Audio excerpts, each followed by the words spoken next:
How does an unqualified prison chief allegedly turn a federal facility into a marketplace and hide it in plain sight? Today, we'll answer one question. Where did the $12 million come from? Where did it go? And who kept it flowing every 2 weeks? We'll follow the trail from 5 inmate poisonings to offshore accounts in Panama and Malta, then into crypto wallets and payroll-style bribes. By the end, you'll see how the FBI-DEA-ICE operation at Blackstone exposed a system built to fail and a plan to fix it. Before we move on, please take a moment to subscribe to the channel and like the video. A warden with thin credentials, 5 dead in 7 days, and not a single alarm that stuck. Why did nothing move until the money smelled wrong? Because at Blackstone, the person holding the keys arrived without the usual checks, and those who could have blocked him waved him through. Richard H. Callahan took the chair through political lift, not professional climb. No college degree, no formal corrections training.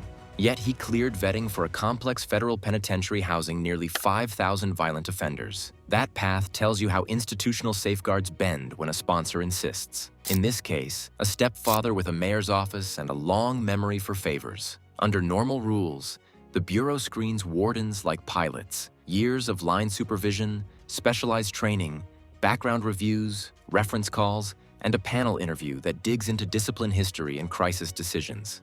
Internal audits sit behind that process. They check incident logs, medical response times, procurement integrity, and contraband interdictions. Waivers exist, but they are narrow, timed, and justified in writing. They do not waive core qualifications, and they do not bury red flags, except they can. A political sponsor signs the exception. The memo rides a private channel, and the file shows a green light with the reasons tucked in a restricted folder. That is how an appointment becomes influence wearing a badge. Once he sat in that office, oversight looked strong on paper and weak in practice. 2 deaths in the first 3 days were stamped as complications. The alarms logged as silent. Medical response reports read like copy-paste. By the 5th death, the pattern was the story. Inside, staff moved as if the rules were optional. One night shift nurse waited several minutes to call a code, then documented a timeline that didn't match the camera clock. A tier guard ignored an emergency button, kept his round, and later told supervisors it was stuck again. Both names surfaced in internal interviews, not as masterminds, but as parts that fit neatly into a machine. Small acts like those keep time for a larger system. Delay the call, mislabel the event, reset the counters. Privileged housing blocks became the proof you could feel. Phones were not found. They were seen and left alone. Contraband did not sneak in. It traveled. High-value inmates moved between units on transfers that looked routine but rode on bribes. A protected lane formed. The same few orderlies. The same custodial crew. The same off-the-books porter shifts that placed the right people at the right doors. Oversight teams visited and left with clean reports because paper compliance held. The cameras worked when anyone asked. The logs balanced. The checklists had every box. Then came the financial odor. Petty cash requests doubled without a matching need. Small vendor invoices grew in number while services stayed vague. A private security consultant appeared, attached to the warden's office with no deliverables, no scope, and a rate that never slowed. Purchase orders referenced training that never occurred and equipment that never shipped. The amounts were never huge alone, but they formed a steady hum. Inmates described collapses that drew no quick response and pills that circulated in new wrappers. Their accounts matched the toxicology. 5 fentanyl poisonings that had been booked as complications. The misclassification did more than disguise cause of death. It kept the supply line open by denying that a toxin had entered the system. If there is no poison, there is no poisoner, and no urgent sweep of cells, visitors, or staff. So, the payoff lands here. Political connections let Callahan bypass vetting, secure the chair, and shape a culture where procedures could be overridden quietly.